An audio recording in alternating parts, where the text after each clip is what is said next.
حضرت بہاولق نقشبند بخاری رحمت اللہ تعالی علیہ بہت بڑے درویش گزرے، سلسلہ نقشبندیہ کے امیر تھے، اور کیا بات ہے ان کے سلسلہ مبارکہ کی بھی اور ان کی خدمات دینیہ کی بھی۔ آپ فرماتے ہیں کہ میرے دل میں تڑپ پیدا ہوئی کہ میں کسی شیخ کی نوکری کروں، خواہش پیدا ہوئی تو میں نے حضرت امیر کلال کا تذکرہ سنا۔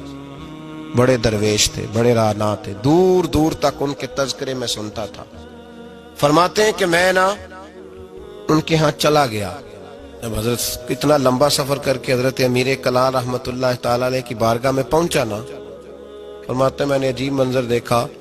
حضرت صاحب جن کی میں نے بڑی تعریفیں سنی تھی، بڑی بات سنی تھی، بلے بلے سنی تھی، جب میں پہنچا تو انہوں نے 4-5 لڑکے ساتھ لگائے ہوئے ہیں اور صاحب کشتی کر رہے، کشتی ہو رہی۔ وہ کہتے ہیں میں نے کہا یہ بھی کوئی صوفی ہے جو کشتیاں کر رہا ہے، یہ بھی کوئی طریقہ ہے؟ ان کو چاہیے تھا بیٹھے ہوتے، حدیث پاک پڑھ رہے ہوتے، ذکر اذکار ہو رہا ہوتا، یہ کشتیاں کر رہے ہیں۔ خیر میں نے کہا سفر بڑا لمبا کیا ہے، اب آ گیا ہوں تو چلو رات تو رہ نہیں ہے، کوئی ہوٹل تو ہے نہیں یہاں وقت گزر سکے۔ حضرت امیر کلال رحمت اللہ تعالی علیہ مجھے ملے، لیکن چونکہ میرے اندر وہ زاویہ نہیں تھا، ٹوٹ چکا تھا۔ وہ ملاقات ہوئی تو میں نے کہا سلام لی، کیسے آئے؟ میں نے کہا زیارت کے لیے آیا تھا۔ کھانا کھلایا، رات مجھے سلا دیا۔ فرماتے صبح رات جب میں سویا تو میں نے عجیب خواب دیکھی کہ میں دلدل میں پھنس گیا ہوں، جتنی باہر نکلنے کی کوشش کرتا ہوں اندر دھستا چلا جاتا ہوں۔ اچانک میری خواب میں حضرت امیر کلال تشریف لائے اور آ کے انہوں نے میرا بازو تھاما، اللہ اکبر کہا اور مجھے باہر نکال دیا۔ فرماتے میں جب اٹھا تو پسینے سے شرابور تھا، حالت میری بڑی عجیب تھی۔ اتنی دیر میں فجر کی اذان ہوئی، نماز پڑھی تو حضرت امیر کلال رحمت اللہ علیہ خود میرے لیے ناشتہ لے کے آئے اور فرماتے ہیں میرے آگے ناشتہ رکھ کے کہنے لگے بیٹے اگر ہم کشتی نہ کرتے تو رات تجھے دلدل سے کیسے نکالتے؟ اگر کشتی نہ کرتے تو دلدل سے تجھے کیسے نکالتے؟ پھر فرمانے لگے یہ کشتی میں لوگوں کو اپنا پہلوان ثابت کرنے کے لیے نہیں کر رہا، مجھے پتہ چلا ہے کہ کافر اس علاقے پہ حملہ کرنے والے ہیں، ہم بھی جہاد کی تیاریاں کر رہے ہیں۔ تو یہ جہاد کی تیاریوں کے لیے کام ہو رہا تھا، تو نے پوچھ تو لینا تھا بات کیا ہے، تو نے تھوڑا پوچھ تو لینا تھا، تو تھوڑا سا تفصیلات میں چلا جاتا، کسی سے پوچھ لیتا۔ لیکن نا کبھی کبھی میں محبوب کے وہ فرمان دیکھتا ہوں تو دل میں رکھل اٹھتا ہے۔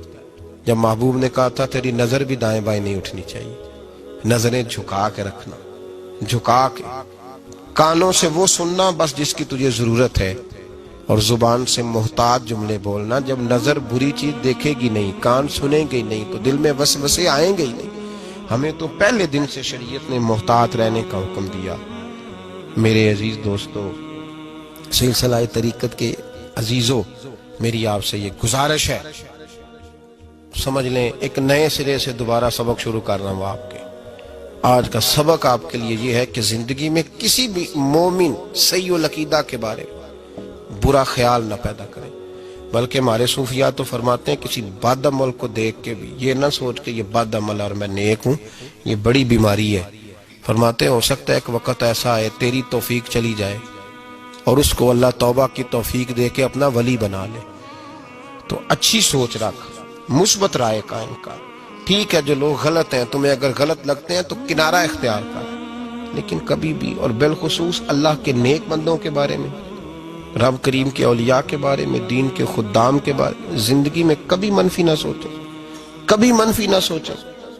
آپ کو پتہ ہے کسی عالم دین کی توہین اس لیے کرنا کہ وہ دین کا عالم ہے، یہ کفر ہے۔ میرے حضرت صاحب ایک جملہ کہا کرتے تھے، ایک شخص نے کہا حضور تہجد کے لیے نہیں اٹھا جاتا، اب تو خیر لوگوں سے فجر کے لیے بھی نہیں نہ اٹھا جاتا، تہجد کے لیے نہیں اٹھا جاتا۔ تو حضرت صاحب فرمانے لگے رات کو اچھی سوچ کے ساتھ سویا کر، اچھی سوچ کے ساتھ سویا کر۔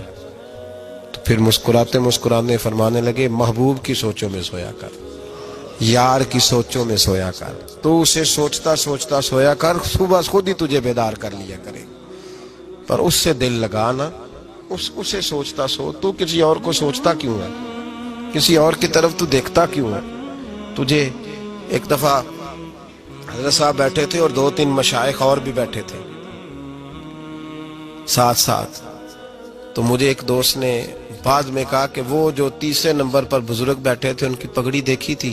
میں نے کہا قسم اللہ کی سوائے اسے میں نے دوسرے کسی کو دیکھا ہی نہیں، میں نے دیکھا نہیں، مجھے کیا پتا کسی کی پیلی تھی کہ نیلی تھی، مجھے تو اتنا پتا ہے جسے میں دیکھ رہا تھا۔ اور ویسے بھی ایک ول پجیاں مینو صدق نہیں تھیندا اور کدے ول پجاؤں، او بھائی ہم تو ایک کو نہیں راضی کر پائے تو ادھر بھی دیکھ تو ادھر بھی دیکھ، دیکھا ہی نہیں جاتا۔ سوچوں میں رہیں اور مثبت سوچ رکھیں، ٹھنڈی اچھی خوبصورت۔ میں سب سے پہلا فائدہ یہ ہے کہ اللہ آپ کو سکون